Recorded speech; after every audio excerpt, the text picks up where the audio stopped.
Welcome back to Find a Builder program. This is Allyse Sedivy, and we are on perfecting the initial call. Patrick Henry Hansen, in his book, Strategic Negotiation, he likens the initial call to an Olympic athlete. You know, Olympic sprinters and swimmers, they win gold medals in races that are won in seconds, not hours. Think of how much time it takes to prepare to run a 100-meter dash. The race is won in less than 10 seconds. How much preparation goes into winning the race? How many hours do athletes spend weightlifting, practicing, stretching, and running? Karl Malone, I live in Utah, and he's a former all-star power forward for the Utah Jazz. He publicly criticized his teammates for showing up to summer camp out of shape because he knows that what takes place in the off-season determines what takes place in the regular season. Contacting is much the same. You need to be prepared to be successful. So step number 1 with perfecting the initial call is to be upbeat and cheerful. I know this sounds like an obvious, but we need to talk about it. In order to make a positive first impression, you need to sound attractive. You need to project an image and attitude that is positive and encouraging. Your tone and language should reflect optimism and confidence. For this reason, sometimes I really like to call in the mornings when I'm fresh, I have a good attitude, and I'm not like bogged down by everything that happened that day. You know, being upbeat and cheerful is an important part of contacting. People can sense your mood. They can sense the tone in your voice. I owned a store called Allyse's Bridal, and one of the people that sold bridal dresses, one of our employees, her name was Dinah. Dinah was probably one of the most positive salespeople I've ever worked with. She was always smiling and upbeat. I mean, this girl was constantly happy. I would walk by her in the hall and basically ask, how's it going? And she would say something like, awesome, never better. If I were better, I don't know what I'd do with myself. I mean, honestly, she was incredible. I noticed that everyone, including me, would smile when she'd just walk in the room. She projected genuine optimism, and her positive attitude literally affected everyone else's attitude, including the brides that she was selling to. She created a presence that was, well, to put it really lightly, very favorable.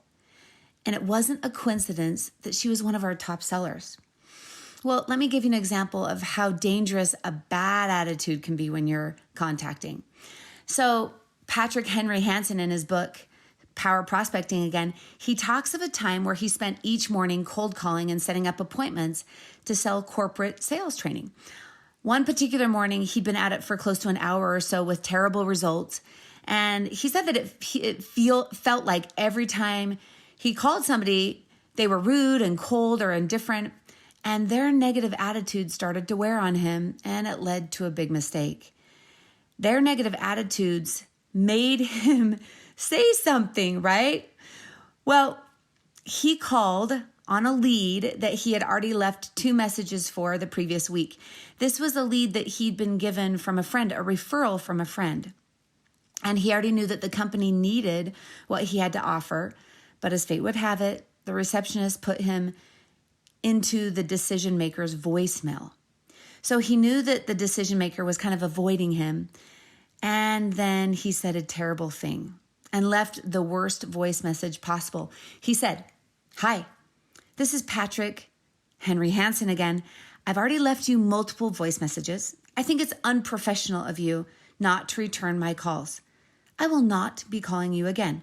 If you would like to increase your sales, you need to call me." Obviously, when he hung up, he just sat there stunned and silent and reflected on what he just did. It was a terrible decision. That person, of course, never called him back. And what made things worse is about a month later, he ran into the friend that gave him the referral. And that friend had heard about the terrible voice message. And he literally wanted to crawl into a sewer hole, right? So don't let your bad mood dictate your behavior, because a bad mood kills good contacting calls. Projecting an optimistic presence is critical to the success of your call. So if you're feeling angry, frustrated, or upset, stand up, take a short break. I don't know, you might go for a little walk or splash some cold water on your face, sing a song, whatever you need to do. You must do something to eliminate your bad mood. Step number 2, use a script. Effective calls don't happen by accident. They are thought out, rehearsed, and practiced. Because effective opening statements don't just happen, it's important to create a contacting script prior to calling. Some will read the script in conversational tone, of course, while others only reference the script. Some people simply have the script just sitting right next to them as a handy backup in case they get stuck.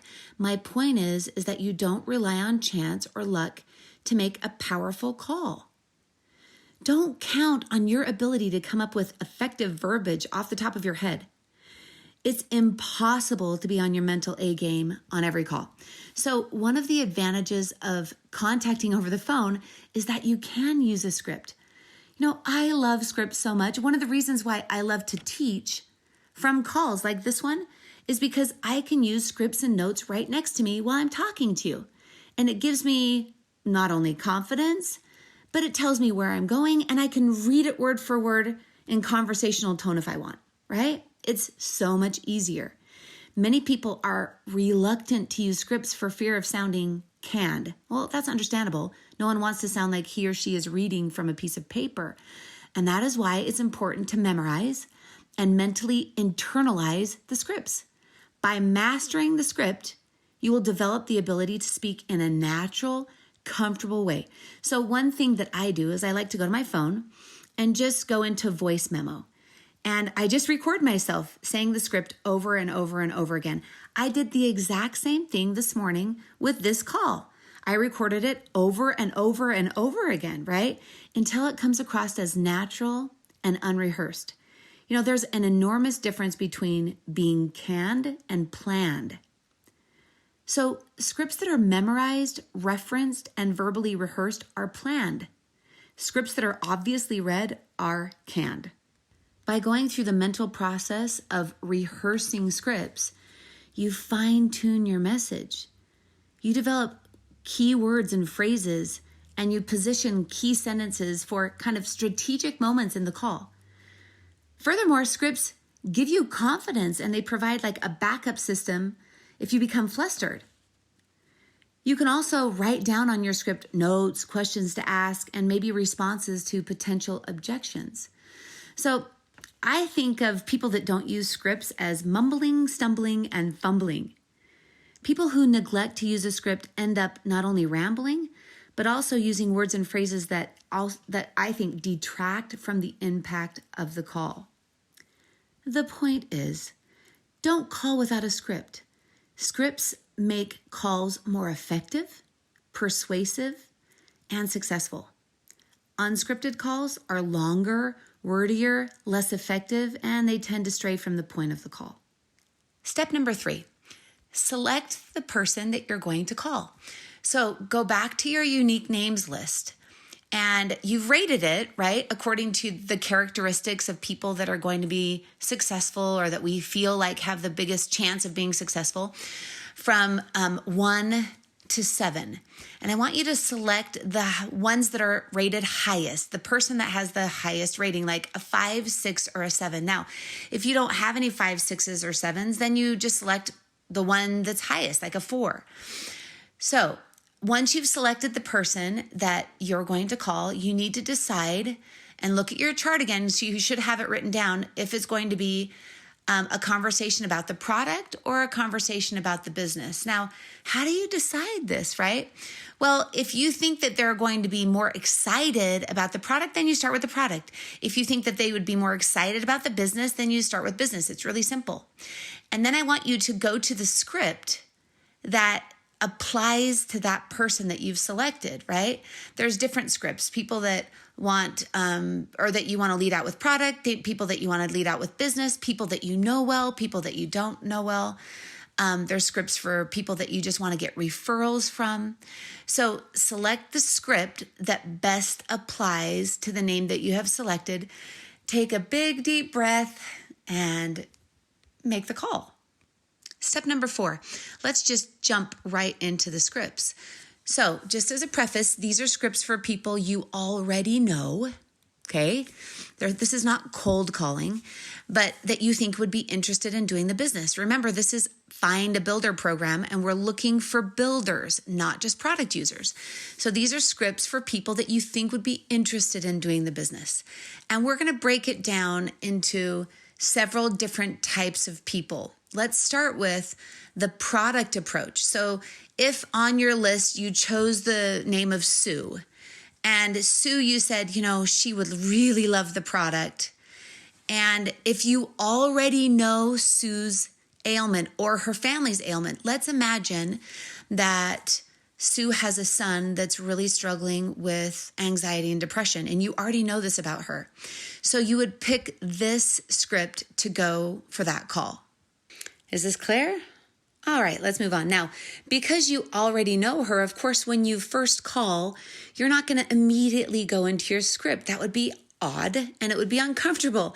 You're going to, call and say, "Hi, how are you?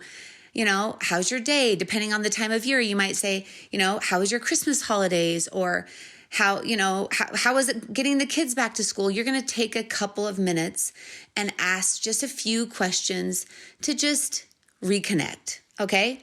And it shouldn't be more than maybe 2 or 3 minutes. And then when you have, and listen, don't just talk and talk and talk, listen. When you have a good opening, just go right into your script. And it sounds like this. Sue, I've been thinking about you lately, and I have fallen in love with essential oils. And I've had some amazing experiences with essential oils. My daughter, Marisa. And I don't know if you've known this, but she, for the last probably year and a half, has been struggling with anxiety and depression. And sometimes it's really severe to the point where sometimes she just doesn't even want to get out of bed. So a few months ago, I was introduced to an oil called Adaptive. And she began using this, and literally within probably a week, she noticed a huge difference. And not only did she notice a difference, but her husband noticed an even bigger difference. And he said to her, "Okay, you are never, ever not going to use Adaptive." Well, because it's natural and there's no side effects, I feel so good about it. And I thought about your boy, Charlie, and how you've mentioned to me that he's been struggling with anxiety lately. And I thought to myself, if it works so well for Marisa, I really would love Charlie to use it and see if it will work the same for him. So I'd love to give you a free sample of Adaptive for you to try. Essential oils are safer, cheaper, and they're often more effective than medication. And I think that you and Charlie might have a great experience like me and Marisa have had. Are you going to be around tomorrow? I have time to drop some off to you. Okay, now I want you to notice how simple and easy this conversation is, right?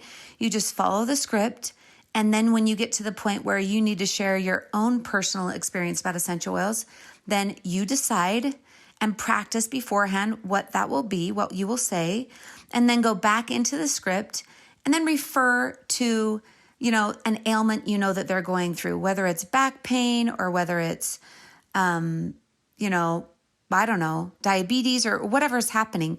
You just refer to that. And the most important thing is that you don't give a ton of details.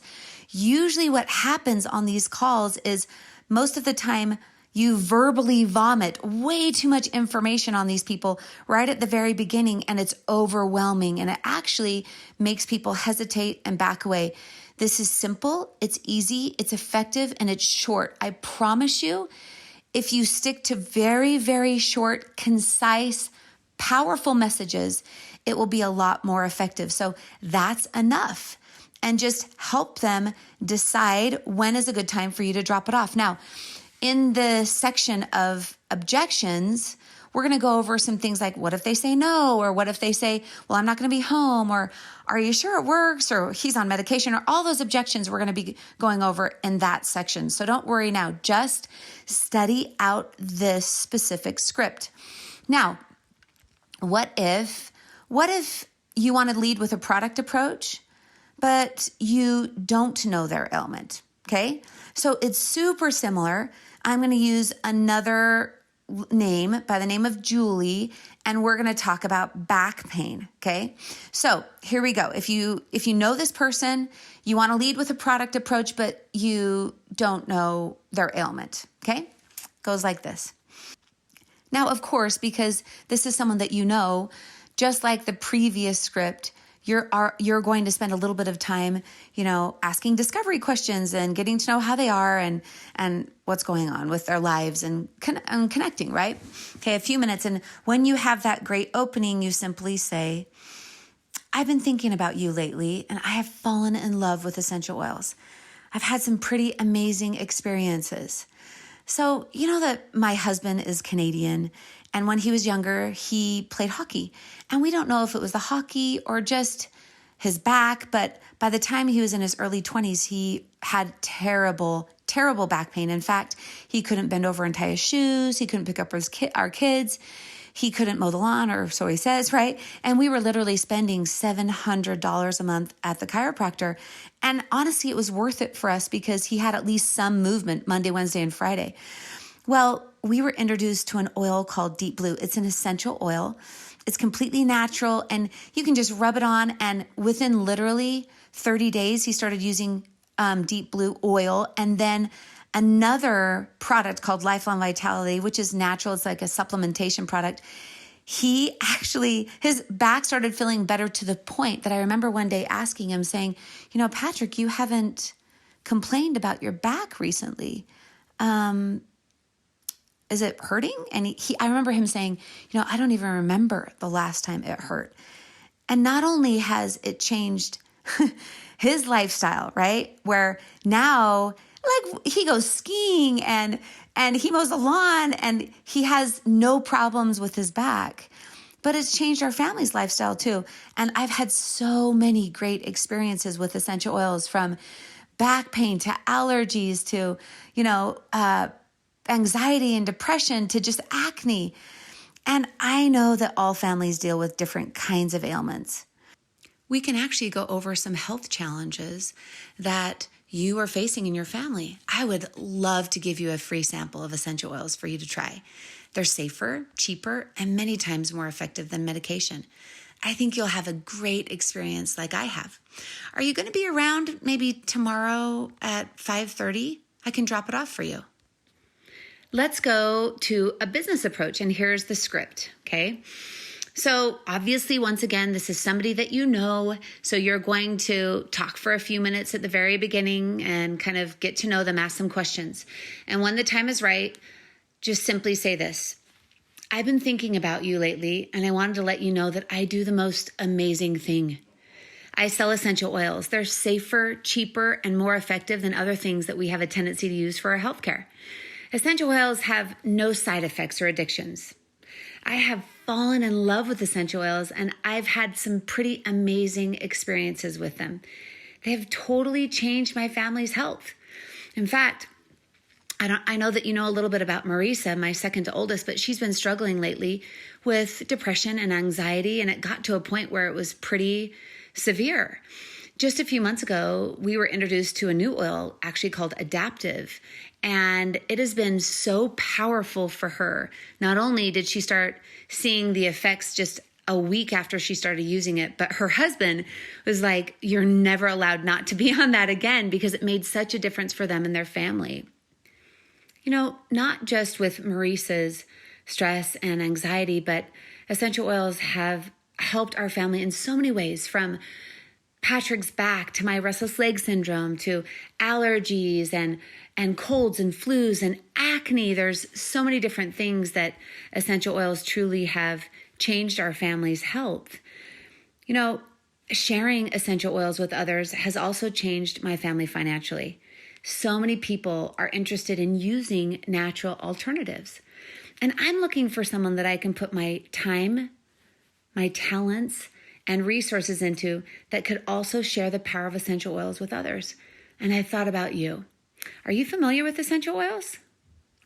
Now, here is where you then just find out, if they're familiar with essential oils, if they've used essential oils before, if they like essential oils, if they're interested in something to do with business, I like to, even if they're interested, if they like, what I've talked about and what we've been discussing, I like to still send them samples, even if I'm using a business approach on them. I like to still send them samples so they can, they can use the oils. I don't talk a ton right here and give them a lot of information. I just simply say, I'm looking for somebody that I can put my time, my talents, and my resources into. And I've been really blessed by the business. And I thought about you. I thought that you would be amazing with this, right? And then I asked them about essential oils and let the conversation kind of go from there. And usually the very next thing that I do is I go ahead, and if they've never used essential oils before, I put some in the mail. And sometimes I say, well, you can never sell anything that you don't believe in. And people are like, yeah, that's totally true. So tell me a little bit about the ailments that are going on with your family, and I can send you some things to try. And you can start with that. If they are interested in essential, or if they have used essential oils before and they seem to be interested in that, then you can tell them just a little bit about the business, how long you've been doing it, like the benefits that you've gotten from the business, and set up another call. It's not on this call that you go into a lot of information. This is just barely touching. Remember, we want to have many interactions with these people, not just one interaction. And if you've listened to the Daily Mentor calls, you know that the more interactions you have with people, the better and more likely it is that they'll want to do the business with you. And we're going to talk about that a lot more on the call that we talk about 5 contacts, okay? So now let's go into the business approach for people that you haven't talked to in a while. So this is always tricky. No one likes to feel used. And when someone gives you a call that you haven't talked to in a long time, it's exciting, especially if you have a great conversation and you are friends and you want to connect again. However, if at the very end of the conversation they talk about a business opportunity, it's likely you will feel used and uncomfortable. And we all hate those conversations. We've had them before, right? Where you're thinking, oh, I'm so glad my old high school buddy just wants to get back in touch with me. And then at the end, they spring something on and you feel like they didn't really want to call. They just wanted me to purchase something from them. So I recommend to simply start the conversation by saying, boy, it's been a long time since we've talked. And I have something that I specifically wanted to call you about. But first, tell me about what's going on with your family. And then you just talk for as long as you need to. Just talk and talk about their family, get caught up. And after a while, usually the person will say, so tell me what you were calling about. But even if they don't, even if you have a conversation and it lasts and you have to get off the phone or they have to get off the phone, don't worry, you can just set up another time to call them back. What you really want them to realize is that you want to connect with them first. And what I found is when I do this, they don't feel used. They don't feel, they don't feel like I pulled a fast one on them, because I tell them at the very beginning, hey, I actually called for something specific, but I feel bad. I should have called you a long time ago. Let's get caught up, right? So once again, don't worry if you end up running out of time and you have to get off the phone. You can definitely reschedule. And then when you reschedule, it's obvious that you're wanting to talk about something, and usually they look forward to it, right? And so you just say, okay, I'll talk to you again, and you set it up, and that's the end of that call for people that you haven't talked to in a long time. And for the business approach. Now, if it does go into, hey, so what did you call about again? All you need to do is just go back to the original script. Well, I've been thinking about you lately, and I've fallen in love with essential oils, and I've had some pretty amazing experiences. And then you go through the entire script that we just went through. Is that clear? Okay. Okay, so I know that most of you aren't going to perfectly memorize the script when you hear it once. So I've typed out all the different scripts. And when you go into the call, right underneath the audio, you can see all of the scripts and everything about the different calls. So make sure you check out those scripts and practice them, practice. And then once you get them feeling really natural, then you can use them. Okay, so let's move on to step number 5, schedule a follow-up call. Now, I'm going to be really clear about this. Don't talk too much on this initial call. Most people have a tendency, especially when someone gets excited or they seem interested or they want to get some samples of the oils, they get so excited that they talk and talk and talk and talk and verbally vomit all over someone and push them away. You can't do that. You can't be so afraid to think that if you don't get all of your words out in one call, then they're not going to be interested the second call. Because number one, if they're not interested by the second call, well, guess what? Not everyone's going to be interested. And we're looking for people that are naturally interested. And so that's okay. The second thing is usually people just like to be kind of spoon-fed, just a little bit at a time. You give them a little bit, you let them chew on it. You give them a little bit more, you let them chew on it. So what I want you to do is I actually want you to schedule a follow-up call where you're going to call them back and maybe you're going to talk about product if you're going to mail it to them, or you're going to talk about the business, or you're going to talk about both. And we're going to talk in detail about the follow-up call and how you handle that follow-up call. But don't be afraid to get off the phone. I have to tell you that I usually, when I'm working with a builder, okay, I'll give you an exact example. This morning, I had a call with a builder this morning. That builder, I've been working with her and on calls with her for over a month and a half. Can you imagine? Over a month and a half. We've had calls and certain calls, some people want to sign up right away. Some people it takes a week. Some people it takes 2 weeks. I've had some leaders that literally it took me months, and that's okay, as long as we're just continuing the process. And it was this morning when I told her and I talked to her that she said, okay, let's go. I'm ready. And she's so excited and she wants to build. She wants to completely replace her income. And she wants to make, a minimum of $10,000 to $15,000 or $20,000 a month, which means she wants to be a big builder and she's committed to put a lot of time into it. Sometimes that takes a lot of calls to do it, and don't be afraid of that. So take a big deep breath, schedule a follow-up call. That call should be, if you're going to be sending them product, it should be after the product gets there, right? Or if you're going to be dropping off the product, it should be after they get a chance to use it.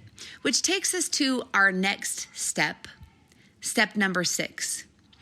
Drop off the product or mail the product. So if you are not familiar with the daily mentor calls, because I kind of made an assumption for these calls that everyone would have listened to the daily mentor calls first. But I'm going to go back just in case you haven't listened to the daily mentor calls. You must know how to deliver samples, how to drop them off, how to follow up with them, and how to get people to have a good experience. I have found that 95% of leaders, even diamonds, blue diamonds, and presidential diamonds, don't know how to properly sample and follow up and help somebody to have a great experience. So if you haven't listened to daily mentor call number 6, number 7, number 8, number 9, you need to listen to those calls before you do any drop off, before you deliver any oils. You need to know how to do that well, okay? And that will lead you through that process. And all you do is just go to dailymentorcalls.com, register for all the calls. You should listen to them anyway. That's the entire basic building blocks of the company. That's our duplication model. And this is a separate part that's just find a builder. So step number 6 would be to drop off the product or mail the product, and then follow the exact steps that we have outlined of how to follow up with a sample and, how to let somebody and get somebody to have a great experience with the oils. Because whether or not they're interested in product or the oils at the beginning, they have to get interested in the oils and they have to build a belief in them for them to be successful at all in this business. All right. And I'm going to recommend really quick for step number 6 that you drop off the product soon after that first call, like within a couple of days, or get it in the mail immediately, like the next day, because people kind of lose interest. And especially if they have a certain ailment going on right then, like if they have allergies and or a flu and it takes you a week and a half for them to get there, you might send them something that they're not even dealing with anymore. So make that really immediate. Step number 7. These are simply just tips for getting a hold of people that won't respond or you can't reach by phone. So some people that it doesn't matter how many times you call or you leave a message, you just can't get them to call you back, or you just can't get them to pick up the phone. Well, over the years, I've developed a really easy and really effective text. In fact, I've used it so much that now my leaders are like, Allyse, you can't use that on us. We know what you're doing. But it's a simple text, and it basically says this. It's so easy. It says, I have great news. Call me. That's it. That's all you have to text them. And people can't handle it. They're so curious. Everyone loves great news. Everyone loves good things that are happening, right? So many times, if it's been months since you could get a hold of them, or weeks you've tried to call them, in a couple minutes, you might even get a text back saying, what is it? And you can just simply say, when can you talk, right? So I have great news, call me. I remember one person that he was trying to get a hold of a really influential person that he thought would be a great influential leader. And he said to me, Allyse, there's no way you're going to get him on the phone. He never picks up the phone, not for anybody. And I said, hand me the phone, let me try. So from his phone, and of course, coming from him, I simply wrote, I have great news, call me.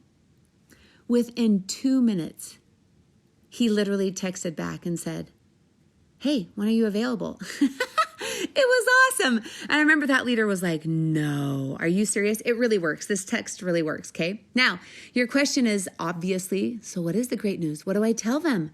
What is my great news? Well, guess what? You just come up with great news. There's always great news around you. Your great news could be you have an oil that you want to give them, for free. Your great news could be that you've had amazing experiences with essential oils. It could be something cool about your family. Just come up with great news. Everybody's got great news. You just come up with it. All right, next. If you're emailing someone and you can't text them, it usually means you don't have a super close relationship with them. So I'm going to give you a tip, and this is what you're going to say. I've been thinking about you lately, and I have something really exciting to share with you. Can we get together?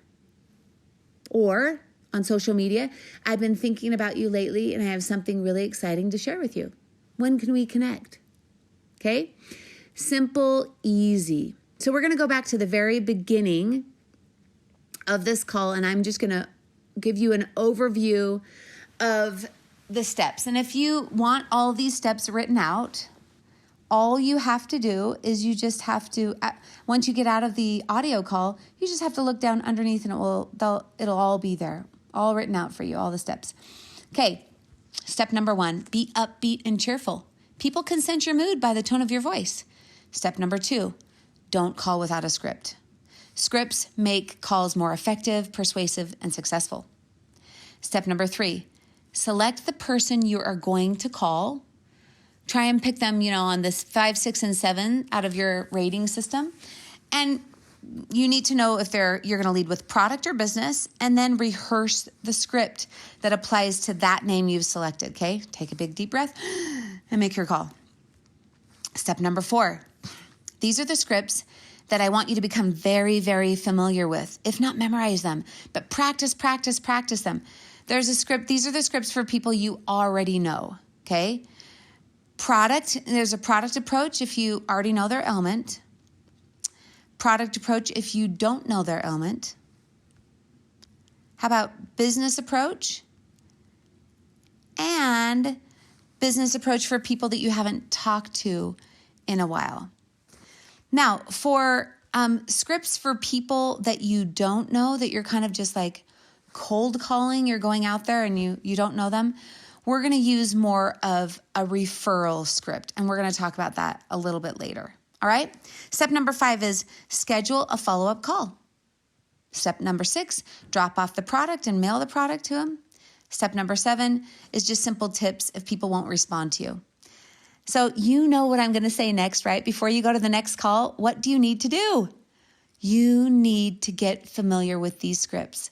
Practice them, say them out loud, say them into your, voice memo on your phone, whatever you need to do. Say them to your mother, your brother, your sister, and then see if you can almost memorize them. They're not too hard. And after they become so, after you practice them so much, they become so natural and so easy. It will just flow. It'll just flow and you'll be ready.